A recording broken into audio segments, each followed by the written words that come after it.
Окумуштуулар байкашты. 9-дан 11 жашка чейинки өспүрүмдөрдүн 90% сунушталган кыймыл-аракеттин күнүмдүк нормасын аткарып, өтө активдүү болушат.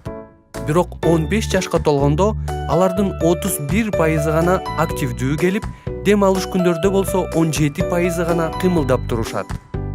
Жыл сайын өспүрүмдөрдүн активдүүлүгү болжол менен 40 мүнөткө кыскарып баратат, дейт окумуштуулар.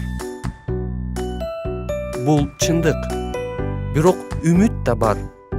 Жок дегенде күнүнө 15 мүнөттүк жөө жүрүү ден соолукка өтө пайдалуу.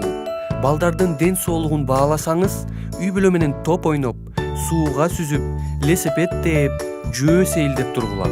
Үй бүлөдөгү физикалык көнүгүүлөр балдардын саламаттыгына кошкон эң чоң салым болот.